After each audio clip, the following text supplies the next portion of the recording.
નમસ્કાર દર્શક મિત્રો, મહામંથનમાં આપનું સ્વાગત છે। કર્મ નિસંદેહપણે સાધના છે, પરંતુ હાસ્ય એ જીવન છે।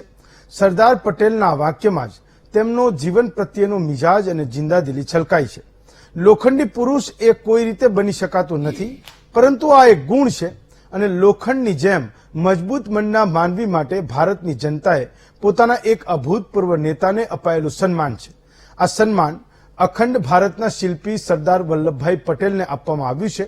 એક ભારત શ્રેષ્ઠ ભારત માટે સરદાર પટેલે જીવન વિતાવ્યું છે। એડવોકેટથી અમદાવાદના મેયર સુધીની સફર હોય કે પછી અંગ્રેજોની નીતિ વિરુદ્ધ સત્યાગ્રહથી લઈને રજવાડાના એકીકરણની કૂટનીતિની વાત હોય, સરદાર તેમના પ્રખર નિર્ણય શક્તિનો પરચો બતાવતા રહ્યા છે।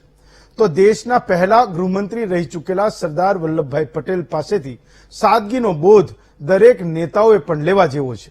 આજે જ્યારે સરદાર વલ્લભભાઈ પટેલનો નિર્વાણ દિવસ છે, ત્યારે તેમના જીવનનો સંઘર્ષ, નાયક તરીકેના તેમના નિર્ણયો વિશે ચર્ચા કરીશું, તો સાથે જ તેમના વિશેના કેટલાક રોચક તથ્યોની પણ વાત કરીશું। આઝાદીના સંઘર્ષથી લઈને આઝાદ ભારતના ઘડતરમાં પણ આ નેતાનું યોગદાન ભૂલી ન શકાય તેવું છે। સવાલ એ છે કે નાગરિક તરીકે આપણે સરદારનું સ્વપ્ન પૂર્ણ કરી શક્યા છીએ? સરદાર પટેલના નિર્વાણ દિવસે રાજકીય અને સામાજિક બોધ શું છે? સરદારની કઈ ખાસિયતોએ તેમને અમર કીર્તિ અપાવી છે? સરદાર પાસેથી આપણે શું શીખ્યા? જેવા અનેક સવાલો સાથે આજના મહામંથનમાં ચર્ચા કરીશું મારી સાથે।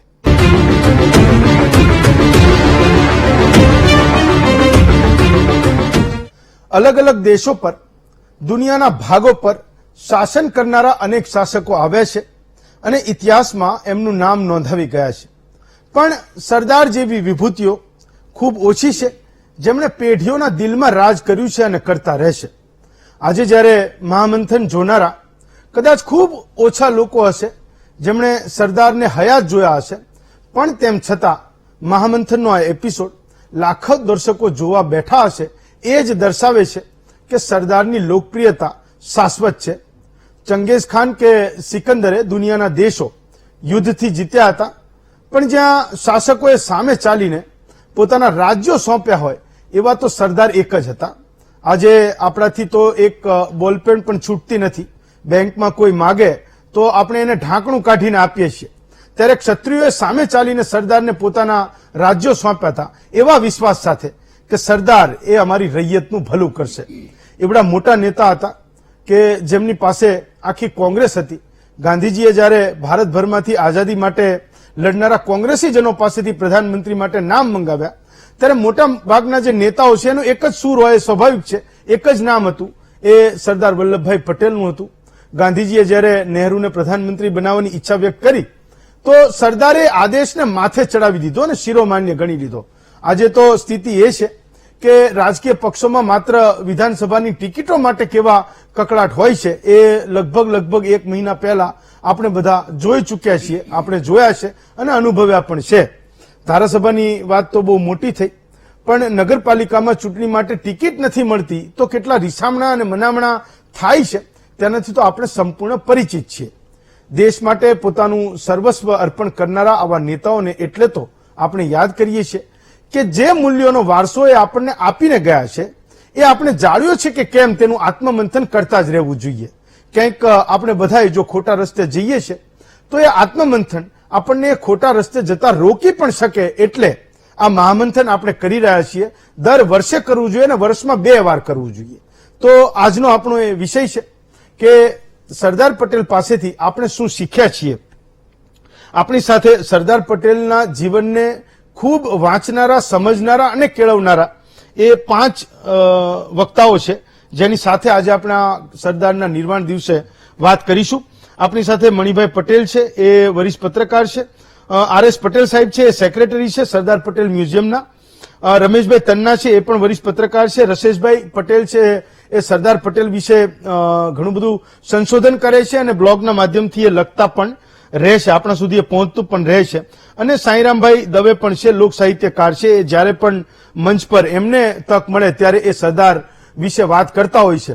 તો આ 5 વક્તાઓનો હું અહીંયા આપને આવકારું છું અને સૌથી પહેલો સવાલ એ સાંઈરામભાઈ તમને જ કરું છું કે જ્યારે હું એવું કહું છું કે આપણે શું શીખ્યા તો શીખવાની વાત તો ત્યારે છે જ્યારે આપણે આપણામાં એ સમજ હોય, આપણને એ બોધ હોય કે કોઈ કંઈક આવું કરી ગયું છે ને જેનામાંથી આપણે શીખવું જોઈએ અને સમજવું જોઈએ.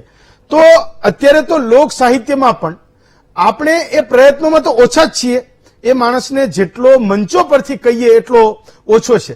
તો તમને શું લાગે છે, શીખવાની જ્યારે વાત આવે ત્યારે લોક સાહિત્યકારો એમાં શું ભાગ ભજવી શકે? રાધર એના વિશેની સમજણ એ લોક સાહિત્યકારની પોતાની તો હોય, પણ એ મંચની સામે જે દર્શક બેઠો છે, શ્રોતા બેઠો છે, એ કેટલો સમજે, વધારે સમજે, એના માટેના શું પ્રયત્ન હોવા જોઈએ? સાંઈરામભાઈ. જી, સરદાર પટેલમાંથી શું શીખ્યા એથી વધારે મહત્વનું છે કે સરદારને આપણે શું સમજીએ છીએ, આપણે એને કેવી રીતે સમજીએ છીએ. તમારી વાત સાથે હું બરાબર સહમત છું કે અત્યારે કોઈ પણ મહાપુરુષની, કોઈ પણ ઇવન સંતની કે કોઈ પણ બારવટિયાની વાત અમે જયારે મંચ ઉપરથી કરીએ છીએ ત્યારે ઓડિયન્સ એને XYZ જ્ઞાતિના ચશ્માથી જ જોવે છે અને જ્ઞાતિના કાનથી જ સાંભળે છે. એટલે એ નુકસાની જઈ રહી છે કે જોગીદાસ ખુમાણની વાર્તામાંથી આપણે દુશ્મનોની ખાનદાની શીખવાની હતી, એ ક્યાંક ભૂલાઈ રહ્યું છે. એવી જ રીતે સરદાર વલ્લભભાઈ કઈ કોમમાંથી આવે છે એથી વધારે મહત્વનું એ કેવી રીતે જીવન જીવી બતાવે છે, એ દેશના પ્રશ્નોને અને પોતાની પર્સનલ આઈડેન્ટિટીને કેવી રીતે અતિક્રમે છે, પોતાની મર્યાદાઓને, એ શીખવાનું છે. સરદાર પટેલ મને સમજાણા છે એ એક મેં નાના એવા અછાંદસમાં આજે વીટીવીના માધ્યમથી આપને પહોંચાડું તો સરદાર વલ્લભભાઈ પટેલ એટલે મારે મન પથ્થરનું મૌન, ધીરજની ખીણ, પરાક્રમનું શિખર, નિડરતાનું શિલ્પ અને બારે માસ સુગંધ આપતું નિષ્ઠાનું વૃક્ષ.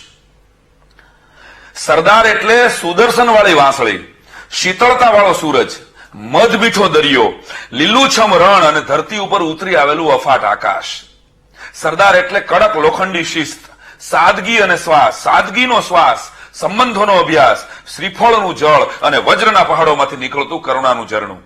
સરદાર એટલે સિંહનું કાળજું, નિર્ણય શક્તિની મશાલ, સ્વમાનનો સ્ક્રીનશોટ, વફાદારીનો વેલો અને સેનાપતિ નહીં પરંતુ સંનિષ્ઠ સૈનિક. સરદાર એટલે એકતાનું અજવાળું, અખંડિતતાનું તાળું, ખાનદાનીનો કાર્ડિયોગ્રામ, ઇમોશન્સનો ઈમેલ અને ગુણવાળી કડવી ઔષધિ. સરદાર વલ્લભભાઈ પટેલ એટલે કોઈ પાર્ટી નહીં, કોઈ પદ કે હોદ્દો નહીં, કોઈ કોમ નહીં, પરંતુ રાષ્ટ્રભક્તિનો હોમ. સરદાર એટલે છેલ્લે સ્ટેચ્યુ ઓફ યુનિટી નહીં પરંતુ યુનિટીનું સ્ટેચ્યુ. સરદાર એટલે કોઈ સંત નહીં, કોઈ દેવતા નહીં, કોઈ ભગવાન નહીં અને મારે મન આ બધાથી સહેજ પણ કમ નહીં. ક્યા વાત, જોરદાર. તો પટેલ સાહેબ, RS પટેલ આપને પૂછું છું, એને જે વાતની શરૂઆત કરી કે જ્યારે અમે સરદાર વિશે વાત કરીએ છીએ ત્યારે એને જ્ઞાતિ જાતિના વાડામાં બાંધીને એ સામે બેઠેલો જે વર્ગ છે, જે ઓછો સમજ્યો છે, જેણે ઓછું આચરણમાં મૂક્યું છે, એને એવા વાડાઓમાં બાંધે છે. જે ભારત જેણે અખંડ બનાવ્યું, જેણે એકતા માટે પોતાનું જીવનનું આખું જીવન આપી દીધું, એ અખંડતા વાળા ભારતમાં આપણે જ્યારે ચૂંટણીઓ એ જ્ઞાતિઓના આધારે લડાઈ છે ત્યારે એ સરદાર આજે હોત તો એ શું અનુભવતા હોત? કારણ કે એ માણસ ક્યારેય કોઈ જ્ઞાતિ જાતિના વાડામાં બંધાયો નથી અને ભારતીયતા માટે જો સૌથી પહેલું નામ આપણે લઈએ તો પહેલા પણ એ હતું ને આજે પણ છે. તો આપણે કેવી રીતે એને આ બધામાંથી અલગ તારવી શકીએ? અને મેં કીધું એમ કે સાંપ્રત પરિસ્થિતિમાં જ્યારે એ પોતે પોતાની જાતને કોઈ વાડામાં નહોતો બાંધતો અને આપણે એને જ્યારે આપણી પોતાની રાજકીય પરિસ્થિતિ જે થઈ ચૂકી છે કે આપણે એને જ્ઞાતિ જાતિના વાડાથી પર એ ચૂંટણી હવે આપણે રાખી શક્યા નથી, રાજનીતિને રાખી શક્યા નથી. આપ આ વિષય પર શું કહો છો? સરદાર પટેલની વાત જ્યારે કરીએ ત્યારે સરદાર એટલે સરદાર નહીં પણ એક અસરદાર સરદાર. સરદારે એમના જીવન દરમિયાન રાજકીય રોલ એમનો જે હતો એ કરતી વખતે એમણે કહ્યું હતું કે એક નેતા કેવો હોવો જોઈએ, તો એ નેતા એવો હોય કે જેના મૃત્યુ પછી પ્રજા એના સિદ્ધાંતોનું, એની શિક્ષણતાનું અને એના આદર્શોનું પાલન કરે, એને અહર્નિશ રટન કરે. આજે આપણે જોઈ રહ્યા છીએ કે આખા દેશની અંદર નહીં પણ દુનિયામાં પણ સરદાર સાહેબનું નામ આ સ્ટેચ્યુ ઓફ યુનિટી પછી ભલે 1991માં એમને ભારત રત્નનો એવોર્ડ આપવામાં આવ્યો, પરંતુ 1991માં 40 વર્ષ પછી એવોર્ડ આપ્યા બાદ બી આ સ્ટેચ્યુ ઓફ યુનિટી જે થયું અને આજે રોજના 50,000 થી 70,000 મુલાકાતીઓ ત્યાં આવે છે, એ જ દર્શાવે છે કે સરદારને ફક્ત દેશે નહીં પણ દુનિયાએ એમને સ્વીકાર્યા છે. આપે જે વાત કરી જ્ઞાતિના વાડાઓની, સરદાર પટેલે ક્યારેય કહ્યું નથી કે હું પટેલ છું માટે હું આ કામ કરીશ. સરદારે પોતાના દીકરાને પણ એવું નથી કહ્યું કે હું અહીંયા આ પદ ઉપર છું માટે તને મદદ કરીશ. આપણે જાણીએ છીએ કે સરદાર પટેલે એમના દીકરાએ જ્યારે મુંબઈમાં એમના ઘરે ગયા અને એમણે ગાડી જોઈ વધારાની, ત્યારે પૂછ્યું કે ડાય આ ગાડી ક્યાંથી આવી? તો કે મને અહીંયા ભેટમાં મળેલી છે. ત્યારે સરદારે કહ્યું કોઈ તને એમને ભેટ નથી આપી જવાનું, આ જે કોઈ આપે છે એ પોતાના લાભ માટે આપે છે. અને એ પછી સરદાર સાહેબ પોતાના જીવનના છેલ્લા શ્વાસ સુધી ડાયાબીને ત્યાં ગયા નહીં, એટલું જ નહીં પણ દિલ્હીની અંદર પણ એમની કોઠીમાં ડાયાબીને આવવા માટે કોઈ દિવસ પરવાનગી આપી નથી. આ જે સરદાર છે એ સરદારે આપણને જે જીવન અને કબનથી આપણને એમના આદર્શો આપેલા છે, એ આદર્શો આપે જે કહ્યું એ આજના રાજકીય વાતાવરણની અંદર જો એ પ્રમાણે આજના નેતાઓ આગળ ચાલે કે એ પ્રમાણે વર્તન કરે તો દેશ એ ચોક્કસ અનેક રીતે પ્રગતિ કરી શકે. પરંતુ આજની પરિસ્થિતિ એવી છે કે આપણે જેમ કહ્યું તેમ એક જ્ઞાતિના વાડાઓની અંદર જ આજના ઇલેક્શનો લડાય છે અને એ પરિસ્થિતિની અંદર આપણે જે જોઈ રહ્યા છીએ એ પ્રમાણે એ દેશની પ્રગતિ ન થઈ શકી હોય અમુક ક્ષેત્રોમાં, એ પણ હકીકત છે. રશેશભાઈ, તો પટેલ સાહેબે જે ભારત રત્નની વાત કરી એનાથી બિયોન્ડ એક સવાલ પૂછું છું. આજે હું એના ન્યાય અન્યાયના વાતે હું ઘણા બધા આર્ટિકલ આજે વાંચતો હતો તો ઘણા બધા પ્રશ્નો મને મળ્યા. રાધર એક વાત હતી કે નહેરુજી, ચૌધરી ચરણસિંહ, જગજીવન રામ, ઇન્દિરા ગાંધી અનેક નેતાઓ છે જેની દિલ્હીમાં સમાધિ છે પણ સરદારની સમાધિ નથી. કેટલાક ન્યાય અન્યાયની વાત છે એને લઈને હું વાત કરું છું. તો એ સવાલ વારંવાર પૂછાય છે કે સરદારને જબરજસ્ત અન્યાય થયો છે. આવી ઘણી બધી વાત છે. એમને ભારત રત્નની વાત કરી, હું પ્રધાનમંત્રી પદની પણ વાત કરું. આવી એક નહીં પણ તમને એવી 20, 25, 50 વાતો મળી જશે કે આ વાતે સરદારને અન્યાય થયો છે. શું વાસ્તવમાં આપણે સરદારને આ બધા પ્રશ્નો લઈને ન્યાય અને અન્યાયના ત્રાજવે તોડી શકીએ કે ભાઈ એના નિર્વાણ દિવસના 72 વર્ષો પછી આપણે એ વાત કરી શકીએ કે સરદારને આ નહોતું મળ્યું એટલે એમને અન્યાય થયો હતો, આ મળ્યું હતું એટલે એને ન્યાય થયો હતો? રશેશભાઈ, કારણ કે વિઠ્ઠલભાઈના લીધે આપણને ગુજરાત ક્લબમાં સરદાર પટેલ ગાંધીજીને મળ્યા અને ત્યારબાદ સરદારનું એક જીવન ચરિત્ર ભારતની આઝાદીમાં શરૂ થયું. અને સાથે સાથે મણિબેનને એટલા માટે કે સરદાર સાહેબ પોતાની પાસે જે કંઈ પણ કાગળો આવતા હતા એ ફાડીને ફેંકી દેતા હતા અને મણિબેન એ બધા ટુકડાઓને સાંધતા હતા. મણિભાઈ પટેલ કદાચ એ બાબતમાં સાક્ષી પડશે, પણ એ ટુકડાઓના આધારે આજે આપણે જે કંઈ પણ સરદાર વિશે જાણીએ છીએ એ અક્ષરદેહ જે મણિબેને સાચવ્યો એટલે આપણે આજે કંઈક ને કંઈક સરદાર વિશે જાણી શક્યા છે. એટલે મણિબેન અને વિઠ્ઠલભાઈનો આભાર માનીએ એટલો આપણે ઓછો છે. હવે એક વાત કરું કે જે તમે અગાઉ પણ તમારી શરૂઆતમાં પ્રારંભિક ભૂમિકામાં હતી વખતે તમે કહ્યું કે સરદાર પટેલને પ્રધાનમંત્રી બન્યા કે ના બન્યા, અને તમે અત્યારે મને પણ પ્રશ્ન પૂછ્યો કે અન્યાય ન્યાય અન્યાયનો. તો પહેલા તો સરદાર પટેલ સુપર સીએમ હતા, હું એવું કહી શકું, અને કદાચ મારી સાથે બેઠેલા બધા કદાચ સ્વીકારશે. અને ન્યાય અન્યાયની વાત કરતા હોય તો પહેલો પ્રશ્ન મારા મનમાં એ જ આવે કે સરદારને જ્યારે અન્યાયની વાત આપણે કોઈને કરીએ ત્યારે આપણે એક રીતે તો એવું માની લઈએ છીએ કે સરદાર અન્યાય સહન કરે એવો વ્યક્તિ હતો, કારણ કે તો જ આપણે એને અન્યાયની વાત કરી શકતા હોય. જે વ્યક્તિ પોતે બેરિસ્ટર છે એ જ્યારે કેસ લડતા હોય ત્યારે એ લોકોનું પ્રતિનિધિત્વ કરીને કોર્ટમાં કેસ જીતતા હોય તો એ પોતાને અન્યાય થાય એ કઈ રીતે કરી શકે? અને મણિબેન ખુદે લખેલું છે કે સરદારે ક્યારેય પ્રધાનમંત્રી પદની લાલસા નહોતી. આ દુર્ગાદાસના વોલ્યુમમાં પણ લખાયેલું છે અને એક નાદુરકરજીના જે વોલ્યુમ થયા એમાં પણ મણિબેને સ્પષ્ટ શબ્દોમાં લખ્યું છે કે ભારતની આઝાદી પછી જ્યારે ગાંધીજીએ સરદાર પટેલને એટલે ઓગસ્ટમાં આઝાદી મળી અને ડિસેમ્બર પહેલા એ દરમિયાનના ગાળામાં સરદાર સાહેબને ગાંધીજીએ સ્વયં કહ્યું હતું કે તમારે હવે પ્રધાનમંત્રી થઈ જવું જોઈએ, ત્યારે સરદાર પટેલે ખુદે ના પાડી કે મને આ રાજકાજમાંથી મુક્તિ આપો, પણ મને પ્રધાનમંત્રી પદ મારે જોઈતું પણ નથી અને હું એના માટે યોગ્ય પણ નથી, એના માટે જવાહર પોતે જ યોગ્ય છે. આની ઉપર એક વાત કરું તો વર્ધાથી ગાંધીજીએ સરદાર પટેલને 1935માં એક કાગળ લખેલો અને એમાં પણ ગાંધીજીએ સ્પષ્ટ શબ્દોમાં લખેલું કે તમારા નાયક જવાહર છે અને તમારે એની રાહબરીમાં આગળ આપણે કામ કરવાનું છે. એટલે સરદાર શરૂઆતથી જાણતા હતા. અને બીજું એક મુખ્ય વાત કરું તો જયારે 1946માં આ પ્રમુખ પદની જે વાત, જે પ્રધાનમંત્રી માટેનું ચૂંટણીની વાત કરી, હકીકતમાં એ ચૂંટણી પ્રમુખ પદની હતી, કોંગ્રેસ પક્ષના પ્રમુખ પદની વાત હતી, નહીં કે પ્રધાનમંત્રીની ચૂંટણી હતી. કારણ કે 46માં ચૂંટણી થઈ એ વખતે તો કોઈને ખ્યાલ પણ નહોતો કે અંગ્રેજો સાચે જવાના છે, એમની વાત ઉપર ભરોસો નહોતો કોઈને. તો પછી 47માં જયારે આઝાદી મળવાની હોય એનું ડિસિઝન 46માં જે અસમંજસમાં કેવી રીતે લઈ શકાય? એટલે હકીકતમાં તો એ ચૂંટણી કોંગ્રેસ પક્ષની હતી અને એના પ્રમુખ પદ હેઠળ સરદારે તો 3 વખત કોંગ્રેસનું પ્રમુખ પદ ઠુકરાવેલું છે. તો એમને બનવું તો કોઈ બહુ વાર નથી સરદાર સાહેબને. ફાઇન. રમેશભાઈ, તો આ તો નિર્માણ દિવસની વાતોથી આપણે સીધા એના બાળપણમાં પણ જવું જોઈએ. હું એ સવાલ તમને એટલે પૂછું છું કે આપણે એના બાળપણને સમજતા નથી, આપણને સમજવું કદાચ રૂચતું પણ નહીં હોય, એ માધ્યમ પણ કોઈ નહીં બનતું હોય ને આચરણમાં લાવવાની વાત તો બહુ દૂર છે. આજે આપણે ઘણા બધા કિસ્સામાં એ યુવાનોને હતાશ થયેલા જોઈએ છે કે નાની નાની વાતોએ કંઈક મળ્યું ને કંઈ નહીં મળ્યું એના કારણે એક પેઢીના ડિપ્રેશનની ચર્ચાઓ અત્યારે આપણે વારંવાર કરીએ છીએ, ઘણું બધું એના વિશે લખાય છે. તો બે એના ગુણોની વાત આજે એ તમારે કરવી જોઈએ. એક, જે બાળપણ, જે સરદાર વલ્લભભાઈ પટેલનું બાળપણ કેવું હતું એ, અને જ્યારે એનો શિક્ષણ કાળ ચાલતો હતો ત્યારે એ યુવાનીમાં એ ભણ્યા કેવી રીતે અને કેવી રીતે એ આજની પેઢીને પ્રેરિત કરે છે, આપણે બધાએ એમાંથી સમજવું ને શીખવું જોઈએ.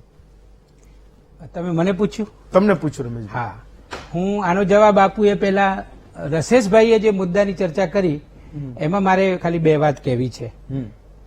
સરદાર પટેલનું વ્યક્તિત્વ છે ને એ તો આકાશને આબનારું હતું. એ માણસ કોઈ દિવસ એવું થોડું કે મને અન્યાય થયો છે.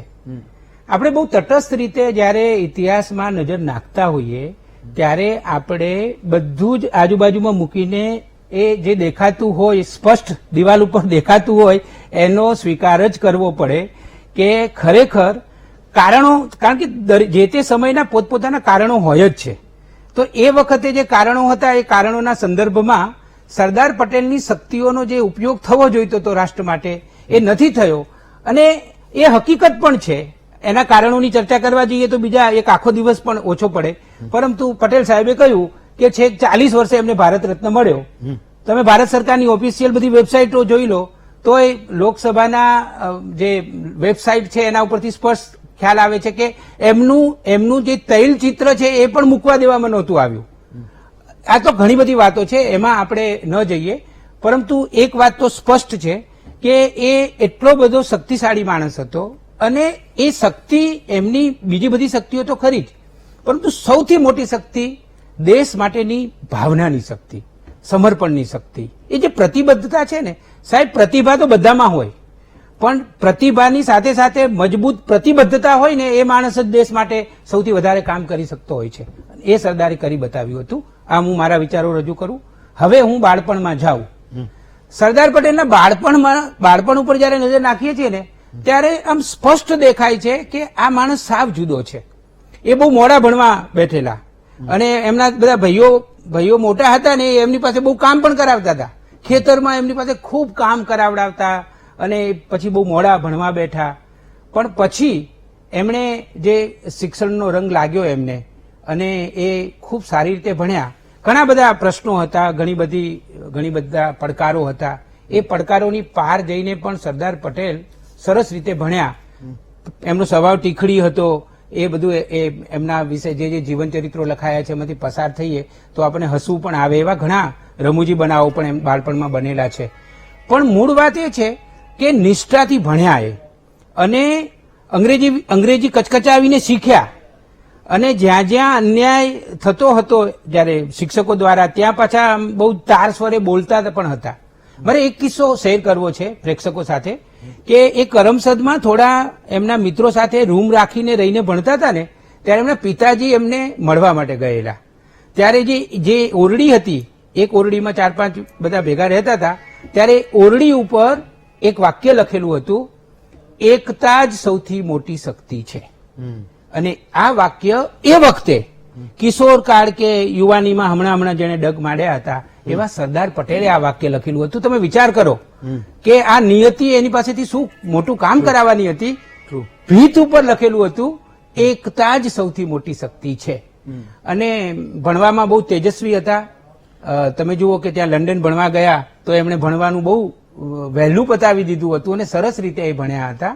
એટલે જે કામ એ હાથ ઉપર લેતા ને એ કામમાં એ ખૂપી જતા અને ખૂબ સરસ રીતે એ કામ કરતા.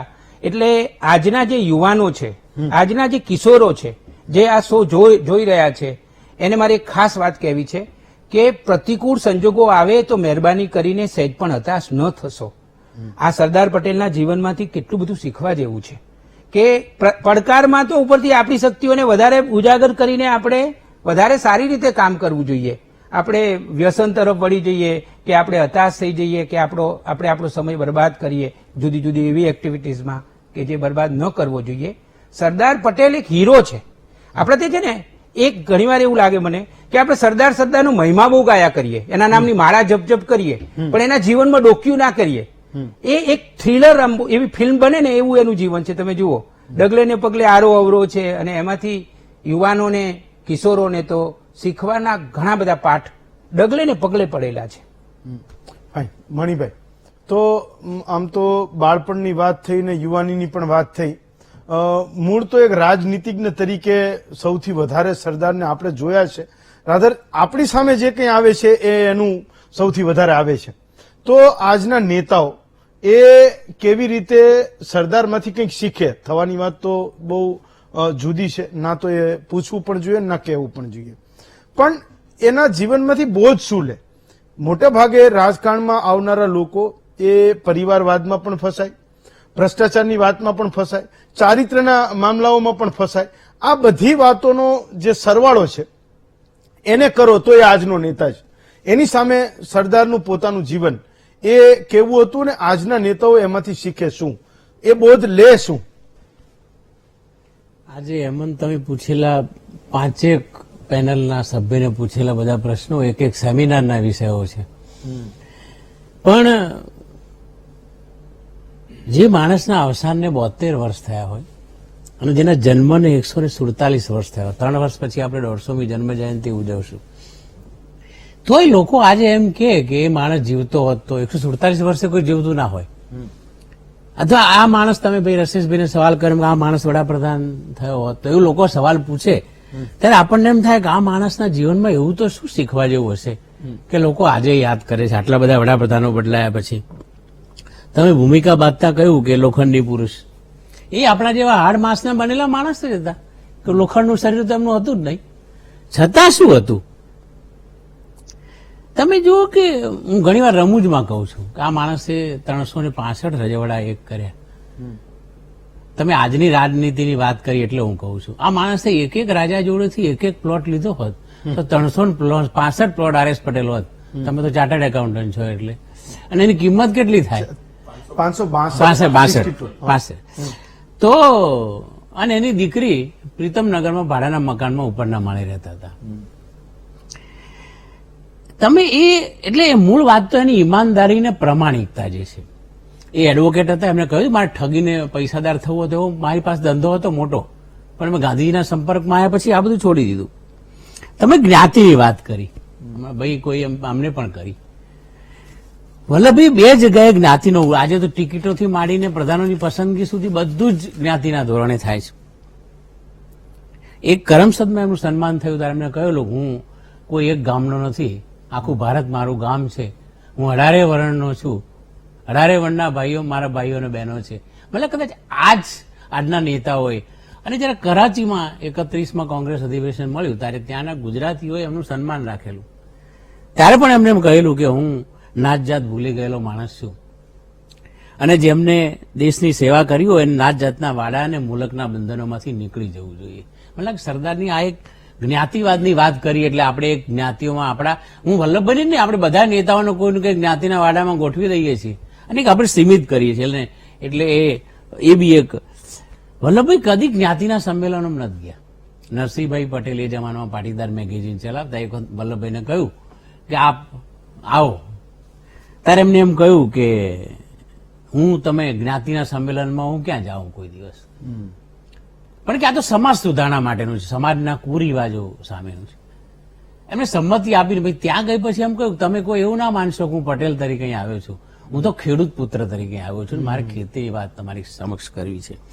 આ વલ્લભભાઈ નેતાઓની મિલકતો આપણી ચૂંટણી આવે ત્યારે ચૂંટણીના ફોર્મ ભરતા જાહેર કરવી પડે, એફિડેવિટમાં કરવી પડે, કેટલી સાચી કેટલી ખોટી એ ખબર નથી, પણ વલ્લભભાઈની મિલકત કે ચૂંટણી ફોર્મમાં ભરવાની નહોતી. છેલ્લે મળી ગયા ત્યારે આપણે બધા જ જાણીએ છીએ 216 રૂપિયાનું બેંક બેલેન્સ, 62 4 જોડ કપડા, 2 જોડ ચંપલ, 1 પતરાની પેટી, 1 રેડિયો, 2 ટિફિન, 1 લોટો, એલ્યુમિનિયમ, 1 સગડી.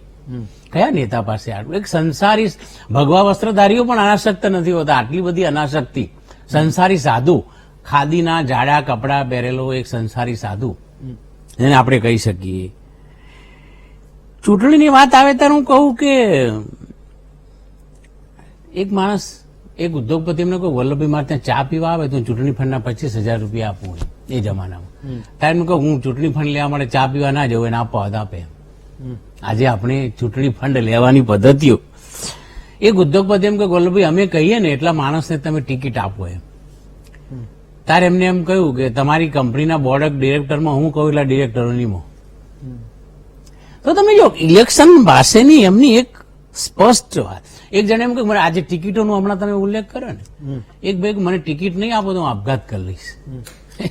એટલે એમને કહું કે ભાઈને ચાકુ આપી દો, વાર શું કામ કરે એમ. મને લાગે છે કે પરિવારની વાત થોડીક ઉલ્લેખ ભાઈ રમેશ અને આર.એસ. પટેલે કર્યો, પણ એ પરિવારથી તો અલગ જ હતા. એમને તમે જ દાખલો આપ્યો જે ડાયાભાઈનો દાખલો, એ સિવાય પણ એમને મણિબેન પાસે બધા પરિવારજનોને કાગળ લખાવ્યો હતો હું દિલ્હીમાં ત્યાં સુધી 2 માઇલ દિલ્હીથી દૂર રહેવું, કોઈ આવું નહીં. તમને જો મારી જરૂર પડે તો 2 જ વખત તમારે દિલ્હી આવવાનું, એક હું માંદો પડું તો અથવા ખાવા માટે રોટલો ના હોય તો તમારે આવું, બાકી ના આવું. આ 2 પ્રસંગો એમને કહેલા. એમની હયાતીમાં તો રાજકારણમાં આવવાનો કોઈ પ્રશ્ન જ નહોતો. ભ્રષ્ટાચારની બાબતમાં તો મેં કહ્યું જેની પાસે આટલી મિલકત હોય. ત્રીજો મુદ્દો તમે જીવન શીખવાનો જે કહ્યો મને આજના નેતાઓની વાતમાં તો એક ચારિત્રનો આવે. વલ્લભભાઈ આઈ થિંક 33 વર્ષની ઉંમરે વિધુર થયા હતા અને 41 વર્ષનું એમનું વૈધવ્ય. સાહેબ એમનો કોઈ હરીફ કે એમનો કોઈ દુશ્મન પણ એમના સામે ચારિત્રનો આક્ષેપ ના કરી શકે. આટલું શુદ્ધ અને નિષ્કલંક ચારિત્ર મને લાગે આજના રાજનેતાઓએ શીખવા જેવું હોય તો એક આ બહુ જ મોટો મુદ્દો છે. બીજી વાત તમને કહું કે હોદ્દા માટે હમણાં ન્યાય અન્યાયની વાત થઈ, ભાઈ રમેશે થોડો ઉલ્લેખ કર્યો. વલ્લભભાઈને કોણ અન્યાય કરી શકે યાર? મને એ જમાનામાં કોની તાકાત, ભાઈએ કહ્યું 46માં કોંગ્રેસ પ્રમુખ નિમવાના હતા, એ તો બધા જાણતા હતા કે 46માં જે કોંગ્રેસ પ્રમુખ થાય એ જ વડાપ્રધાન 47માં થવાનો છે, બહુ જાહેર વાત હતી. પણ મને લાગે છે કે ત્યાગ હતો, દેશ માટેનો ત્યાગ હતો. વલ્લભભાઈ ધાર્યું હોત તો એમને કોઈ વડાપ્રધાન પદે રોકી શકે એ વખતે કોંગ્રેસમાં કોઈની તાકાત પણ નહોતી, એટલો સંગઠન પર પણ એટલો એમનો પ્રભાવ હતો. એટલે મારે ટૂંકમાં જો વાત કરવી હોય તો હું એક જ વાત કરું, કોઈ એક નેતામાં જે ગુણો હોવા જોઈએ, નેતા સિપાહી હોવો જોઈએ, ગાંધીજીના સિપાહી તરીકે રહેતા, સૈનિક હોવો જોઈએ, ડિસિપ્લિન વાળો નેતા હોવો જોઈએ, સત્યાગ્રહી હોવો જોઈએ. ગાંધીજીના બધા સત્યાગ્રહો જો વલ્લભભાઈ હોય તો સફળ ના થયા હોય. સત્યાગ્રહી હોવો જોઈએ, સેનાપતિ પણ હોવો જોઈએ, એ એમને વહીવટમાં 46 શાસક પણ હોવો જોઈએ. અને મને લાગે છે કે એમનું જે 71 વર્ષની ઉંમર એમને જે કામ કર્યું, કથળતું સ્વાસ્થ્ય, વધતી ઉંમર, એ બધાની વચ્ચે એમને દેશી રાજ્યોનું વિભાજનનું કામ આપણે એમાં નહીં પડીએ, પણ એ જે એમને કામ કર્યું આ સ્થિતિની વચ્ચે, એ કદાચ અને 50 દિવસમાં જે બિસ્માર્ક જેવા એ 10-12 રાજ્યોના કરતા 12 વર્ષ લીધા હતા, એમાં 50 દિવસમાં વલ્લભભાઈએ જે કર્યું, મને લાગે છે કે આજના નેતાઓએ વહીવટી ક્ષમતા, એ વખતે દિલ્હીના આઈએએસ ઓફિસરમાં હેમંત એક રમૂજ ચાલતી વલ્લભભાઈના અવસાન પછી, કે આ માણસના મૃતદેહને કેમિકલ ભરીને રાખવામાં આવ્યો હોત તો દેશનો વહીવટ ઘણા વર્ષો સુધી સારો ચાલતો હોત. તો મને લાગે છે કે આજના રાજકર્તાઓએ, આજના વહીવટકર્તાઓએ આપણે ટૂંકમાં કહીએ તો વલ્લભભાઈના જીવનમાંથી આ બધું શીખવા જેવું હતું. ફાઇન. તો સાંઈરામભાઈ, એક હું જોતો તો યુટ્યુબમાં મને એક તમારો વિડીયો મળ્યો તો સરદાર ગાથા અને કથા, સરદાર કથા કરીને કોઈ ફિલ્મ પણ તમે કરી હતી. તો ઘણા બધા અંશે રામકથાથી આપણને એ રામનો પરિચય ખૂબ સારી રીતે થયો. કંઈક લખાયેલું તો બહુ બધું છે, પણ એક વ્યાસપીઠ પરથી કોઈ બોલે છે, એક નાનકડી એવી વાત અસરકારક રીતે રામ વિશે કોઈ કરે છે, તો એ વિડીયો 3 મિનિટનો 5 મિનિટનો વિડીયો હું બહુ જ સરળ રીતે જોઈ લઉં છું. કંઈક મારામાં પણ એ બોધ આવે કે હા યાર, આ જો તો રામની જોરદાર વાત છે. ભાગવત કથાથી આપણને કૃષ્ણ પણ એટલા જ સમજાય છે. તો જે આ સરદાર કથા થાય છે, સરદારને સમજાવવામાં એ માધ્યમ અત્યારે તમને કેટલું લાગે છે કે એકદમ ઉપયુક્ત છે, અથવા તો આજની પેઢી એની સાથે સીધી કનેક્ટ કરે છે? કથાઓમાં તો આપણે ખૂબ કનેક્ટ કરીએ છીએ, ચાહે એ બાળપણથી આપણા વડીલો સુધીની એક આખી જનરેશન એને કનેક્ટ કરે છે, પણ સરદાર કથાના માધ્યમથી લોકો સરદારને કેટલા કનેક્ટ કરે છે સાંઈરામભાઈ?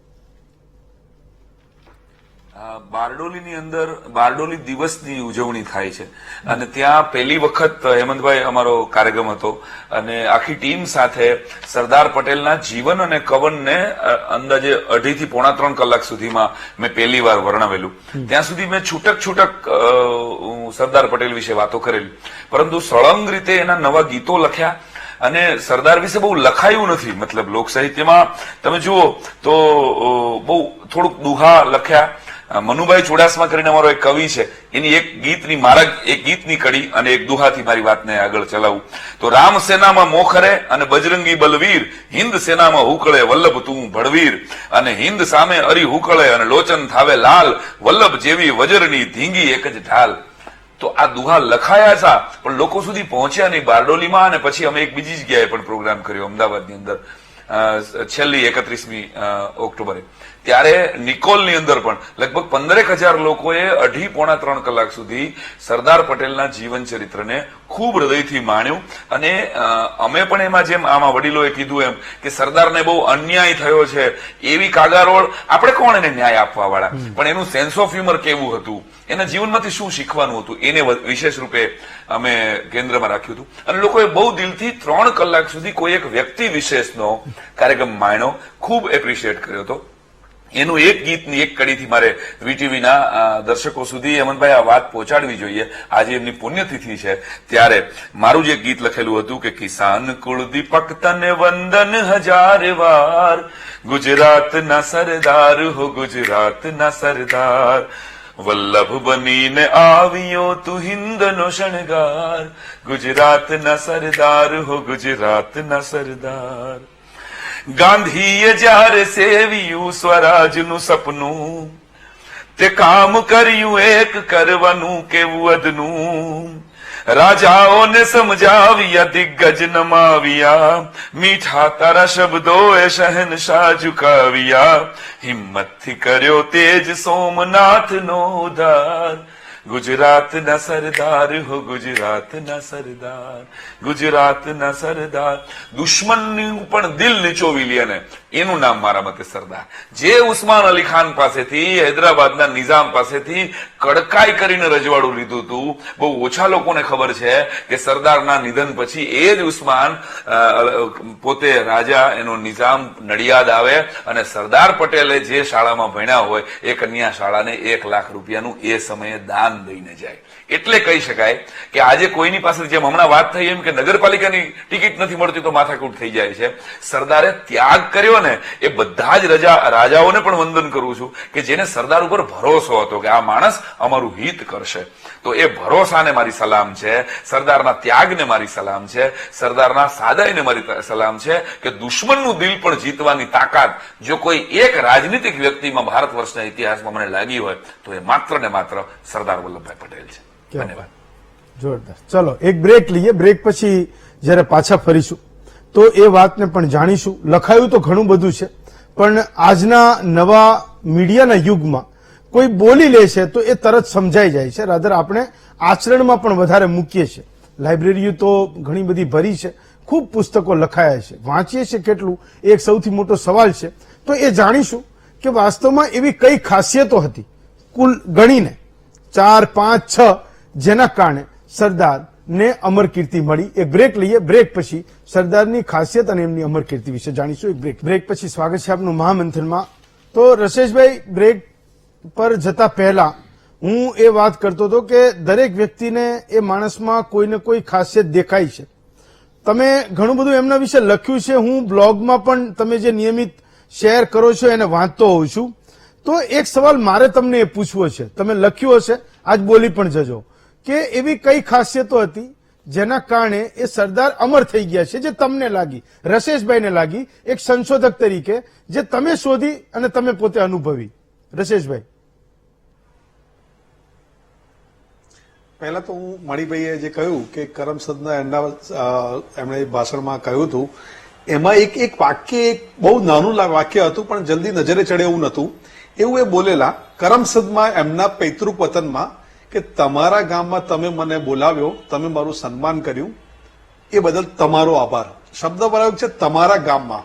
એટલે એનાથી સમજી શકાય કે સરદાર કેટલું મોટું વ્યક્તિત્વ હતા કે જેથી કરીને એ પોતાના પૈતૃક વતનમાં આવ્યા પછી પણ એ દેશને જ પોતાનો ગણતા હતા. ગામ પોતાનું કે કોઈ જ્ઞાતિ કે વ્યક્તિ વિશેષ માટે એવી રીતે નતા બોલી શકતા. અને સરદારનું જો હું તમે જે કહ્યું કે શું ગમ્યું, તો મને સરદારની દેશ પ્રત્યેની વફાદારી, એક શિષ્ય તરીકે જે ગુરુએ કહ્યું એ બધું જ કર્યું, અને સ્વાતંત્ર્ય સંગ્રામમાં જે કંઈ પણ એમનાથી કરી છૂટવાનું છે, આમ બોટમ ઓફ હિઝ હાર્ટ એવું કહું તો ચાલે, એ બધું જ એમણે કર્યું. અને એ ક્યાંક ગુણ આજની તારીખમાં, આજની યુવા પેઢીમાં નથી મળતો, મારા ખુદમાં પણ નથી, એટલે હું બીજાને તો કહી ના શકું. પણ હા, સરદાર સાથેની યુનિટી, કે લોકોને કેવી રીતે બાંધવા, કેવી રીતે પ્રેમથી જકડી રાખવા, અને ઘણી વખત જરૂર પડે તો કડકાઈ પણ કરવી, પણ હા, એનાથી એવું નથી કે દુશ્મનાવટનો ભાવ કાયમ માટે પેદા રાખવો. એવી રીતે એક જોશ મલિહાબાદીની એક નાની વાત કરીને હું ટૂંકાવું કે એમને જોશ મલિહાબાદીએ ઘણું બધું સરદાર વિશે લખેલું, ખરાબ ને સારું બધું જ. પણ જયારે એમની એપોઇન્ટમેન્ટ કરવાની થઈ ઉર્દુ મેગેઝિનમાં, આજકાલમાં, ત્યારે સરદાર પટેલે જ એમનું નામ સૂચવેલું. એ વખતે જો સરદાર પટેલના મનમાં એવું હતું કે આણે મારા વિશે ખરાબ કહ્યું છે, કે આણે મારા વિશે ખરાબ લખ્યું છે, તો મારે એને ના મૂકવો જોઈએ, એવા સરદાર નતા. એટલે એ ભાવ જે છે એ મને બહુ સ્પર્શી ગયેલો કે કોઈ પણ વ્યક્તિ હોય એ એની જ્યાં યોગ્યતા છે ત્યાં એને મૂકો. એ પછી ગમે તે વ્યક્તિ વિશે બોલેલો હોય એની સાથે કોઈ નિસ્બત નથી કે એને ગમે તે કર્યું હોય, પણ એની યોગ્યતા પ્રમાણે એને એ પદ મળવું જોઈએ અને એનાથી જ દેશ આગળ વધશે. આ સરદારની ભાવના હતી અને એટલે જ મને વધારે ગમે છે. ફાઇન. રમેશભાઈ, તો થોડીક વાત તો મણિભાઈએ કરી. એક વાત છે કે પરિવારવાદ, રાજકારણમાં પરિવારવાદને લઈને ચૂંટણીઓમાં પણ એ મુદ્દો બની જાય છે. સરદાર પોતે પરિવારવાદથી કેટલા દૂર રહ્યા, રાધર કેટલા રહી શકા, કેવી રીતે રહ્યા, એ મણિબેન વિશેના જે કેટલાક પ્રસંગોને આપણે વાંચીએ તો આપણને ખરેખર નવાઈ લાગે કે કોઈ પોતાની દીકરીને દૂર રાખવા માટે આટલું બધું કરી શકે. ભલે એના પડછાયાની જેમ રહ્યા, પણ એનો રાજકીય વારસો એ સંભાળશે એવું ક્યારેય સરદાર પટેલે પોતે એવું પ્રતિપાદિત કરવાનો ક્યાંય પ્રયત્ન નથી કર્યો. સાચી વાત છે. સરદારનું ઓવરઓલ વ્યક્તિત્વ, એમનું જીવન, એમનું કર્તૃત્વ, એ બધું જયારે આપણે જોઈએ છીએ ને ત્યારે એવા ઘણીવાર એવો વિચાર આવે, ઘણા લોકોએ આવું લખ્યું પણ છે કે આપણે મહાત્મા ગાંધીને રાષ્ટ્રપિતાનું બિરુદ આપ્યું તો એ જરા વિચાર કરવો જોઈએ કે સરદારને પણ તમે રાષ્ટ્રપિતા ન કહી શકો. એક બહુ જ અભ્યાસી સંશોધક છે જસવંત રાવલ, એમણે એકવાર એવું લખેલું, આપણને આમ બહુ ગહન રીતે વિચારમાં મૂકી દે એવું. મણિભાઈ, એમણે એવું કહ્યું હતું કે ગાંધી કરતા તો સરદાર કદાચ ચડિયાતા મહાત્મા હતા, કારણ કે રાજકારણમાં રહ્યા પછી પણ જે સ્તરનું એમણે કારણ કે ગાંધીજી તો કોંગ્રેસથી આમ દૂર રહીને નિર્ણયો લેતા હતા અને કામ કરતા હતા, હેમંત, જ્યારે સરદારે તો અંદર આમ શું કહેવાય કે સરોવરમાં ડૂબકી મારીને પછી કામ કરવાનું હતું.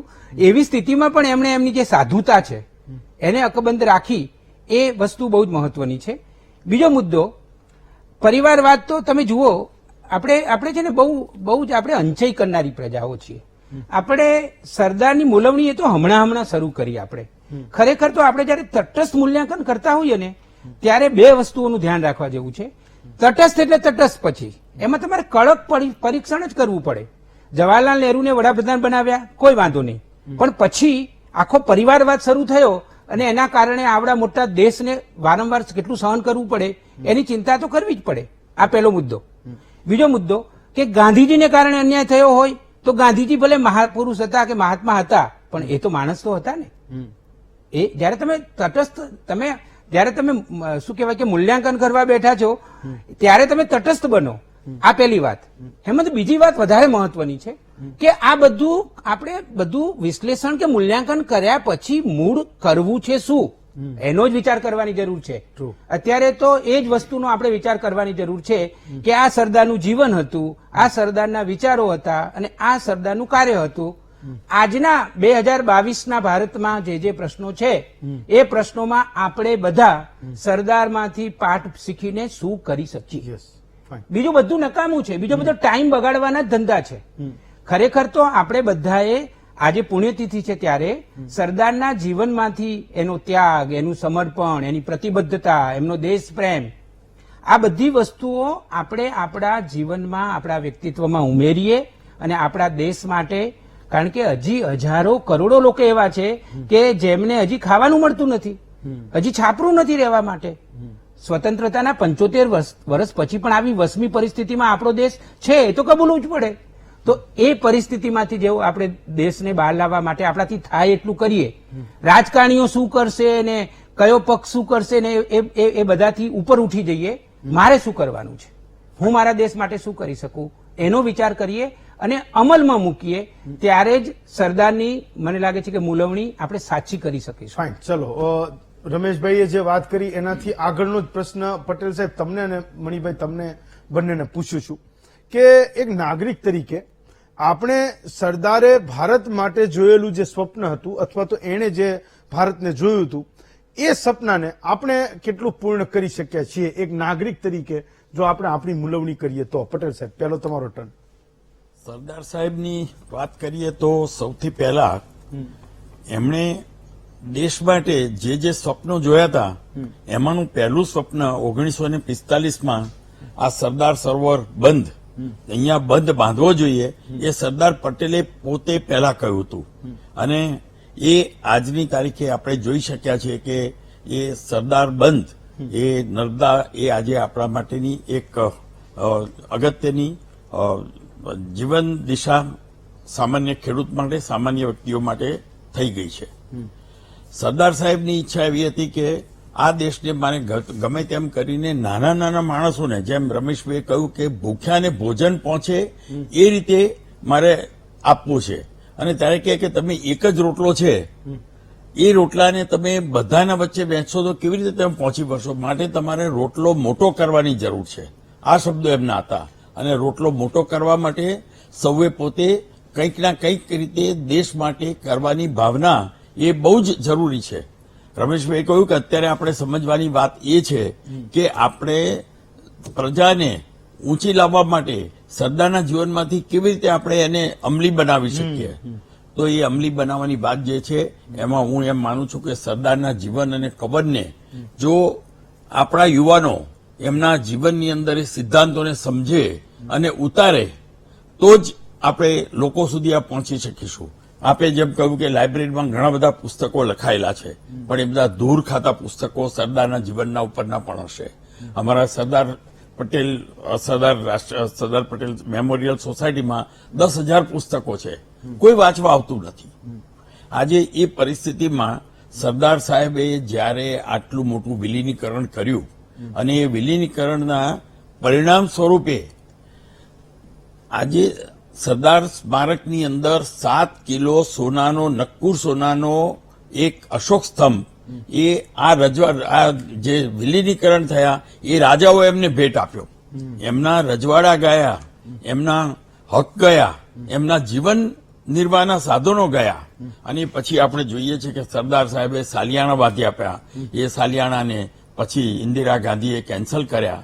આ દેશની જે પરિસ્થિતિ છે કે એક સરદાર જેવા નેતાએ આવું જયારે સુંદર કામ 562 રજવાડાઓને ભેગા કર્યા અને એ ભેગા કરવા માટે એમણે જે કામ કર્યું છે એ લોખંડી પુરુષ તરીકે કેમ કહેવાય છે કે 562 રજવાડાઓમાંથી 5 સિવાયના બધા જ રજવાડાઓએ 50 દિવસની અંદર સહી કરીને આપી દીધી હતી, પરંતુ સૌથી વધારેમાં વધારે તકલીફ જો એમને પડી હોય તો આ હૈદરાબાદ અને કાશ્મીરમાં.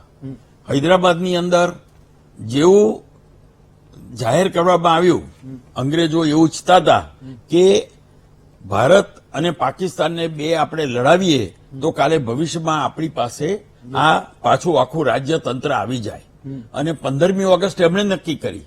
આ એક જાણવા જેવું છે હેમંતભાઈ કે 15મી ઓગસ્ટ એ નક્કી કરવાનો રાઈટ એ એમની પાસે હતો, અને એ એટલા માટે એમણે નક્કી કરી કે જ્યારે જાપાનના સામે ઇંગ્લેન્ડ એ 2 કે 3 વર્ષ હારી ગયું હતું ત્યારે સૌથી પહેલી જીત એમને 15મી ઓગસ્ટ 1945ના દિવસે મળી, અને એટલા માટે એમના માટે શુકનિયાર દિવસ ગણતા હતા, અને એ 15મી ઓગસ્ટે એમણે આપણને સ્વતંત્રતાનો દિવસ નક્કી કરીને આપ્યો.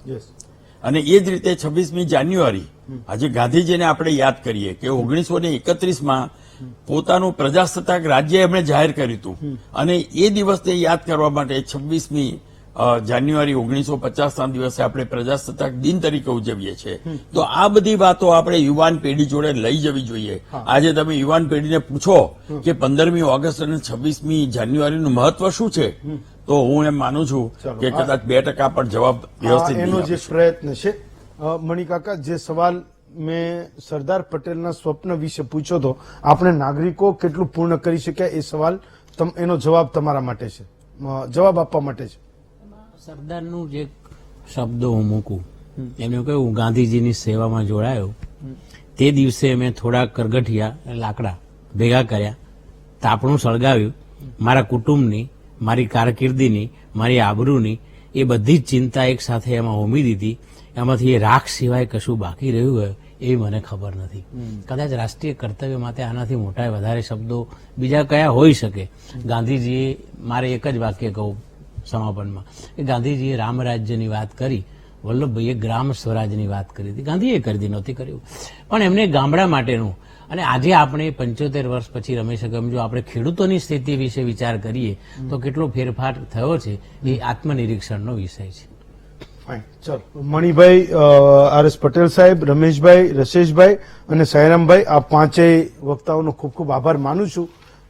મેં આ ચર્ચા દરમિયાન કીધું એમ કે લખાયું તો ઘણું બધું છે જે મારા તમારા સુધી કાં તો પહોંચતું નથી અથવા તો આપણા એ પ્રયત્નો નથી. તો એક પ્રયત્ન આ મારો પણ છે, વીટીવીનો પણ છે, કે જેને સમજ્યા છે, એ જ્યાં પડ્યું છે એને વાંચી ચૂક્યા છે અને આચરણમાં ક્યાંક મૂક્યું છે, એ લોકોની વાતો એ આપણા સૌ સુધી પહોંચે, એના માટેનો આ એક પ્રયત્ન હતો. સરદાર પટેલના નિર્વાણ દિવસે આજે મને રજા આપશો. આવતીકાલે વધુ એક નવા વિષય સાથે ફરી મળીશું. આવજો.